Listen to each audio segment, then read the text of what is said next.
Já, en fyrst af öllu það sjónvarpsfréttamaður sem á annarri skoðun en forsætisráðherra það hvaða vægi forsætisráðherra hafa á markaðinn. Já, hann heitir Stefán Ívans. Lára Ómarsdóttir fréttamaður okkar fór og ræddi við hann og líka Geir Haarde. Við skulum byrja á heyri Geir. Það eru margir fjölmiðlar sem að leita eftir viðtölunum hérna þessa dagana. En það mjög gott að fá tækifæri til að tala við svona alvöru sjónvarpsstöð og útvarpsstöð eins og þessa. Að því að maður fær tækifæri til að útskýra stöðuna og þetta fer inn í þætti sem ekki mikið kliftir til og þá tækifæri sem til þess að koma réttum upplýsingum á framfæri og það mjög mikilvægt í núverandi aðstæður vegna þess að í grunninn allt í góðu lagi í íslensku efnahagslífi og í bankaheiminum. Það bara ekki allir sem skilja það eða hafa fengið þær réttar upplýsingar. The Prime Minister is clearly on a mission to tell absolutely anybody who listen, particularly on Wall Street and in the City of London and Tokyo, that there aren't any problems, that the fundamentals are very, very strong. But the difficulty is, all that may be true, the fundamentals may be very, very strong indeed, but if people think that bad things are going to happen, they speculate on that, and just thinking can make those things happen. Hvaða skilaboðum komstu þarna á framfæri? Já, ég fer yfir það að hver eru stóru atriðin varðandi í efnahagsmál á Íslandi.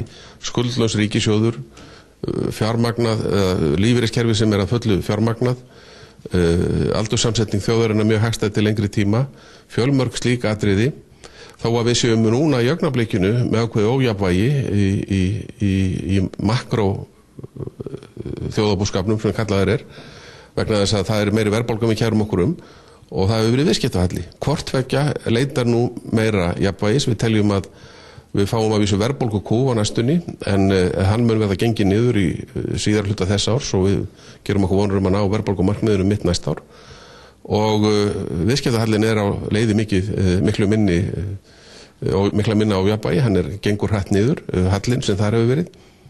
Við erum með lítið sem ekkert atvinnuleysi. People wonder why a small economy in the north of the Atlantic Ocean can be affected because Americans took out very bad loans. A problem in America, a problem for Americans has become a problem for Iceland.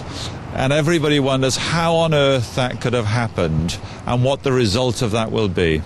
It has affected a lot of countries. It's affected Europe and obviously it's affected America. But it seems very, very strange that you have a self-contained economy, an economy which seems so strong, but yet which is the subject of speculation. And that's very, very interesting. It shows how there is no bit of the world which is isolated from what happens in America or anywhere else. Þú talaði líka það við hann að það var ekki hörð lending krónunar. Já, sko, ég hef notað þetta hugtak í nokkur ár sem snertilending. Ef menn vilja vera að tala þetta svona á flugtæknilegum forsendum, hörðlending þýðir náttúrulega bara það að það fer allt úr ójafnvægi og verður algjör stopp í hagkerfinu í einhvern tíma. Mjúglending það þegar að menn ná sér niður úr miklum hagvexti niður í lítinn hagvöxt án áfalla. Þetta það sem við viljum, en við viljum ekki síðan bara sitja og fara inn í flugskýli. Við viljum lenda vélinni mjúklega og taka síðan aftur upp. Og það náttúrulega það sem aðalatriðið að hægjum á okkur núna, kostum æðinni á þessu ári, fram á það næsta og byggjum þá frekar í hagvöxt sem náttúrulega það sem við þurfum að gera til þess að halda áfram að bæta lífskjörin. Your Prime Minister's phrase was, there won't be a hard landing, but there won't be a soft landing either. There'll be something in between. And that seems to me to be something very newsworthy and worth reporting. Ég sagði líka við hann að við þurfum í samstarfi við aðrar þjóðir að reyna að ná betri tökum á og bæta eftirlitskerfið á alþjóðlega fjármálamarkaðnum. Því það virðist vera, það sé ýmislegt sem eigi bæta til þess að menn lendi ekki í klónum á ósvífnum spákaupmönnum sem svífast einskis og virða ekki ýmislegt sem við teljum að bera virða hér.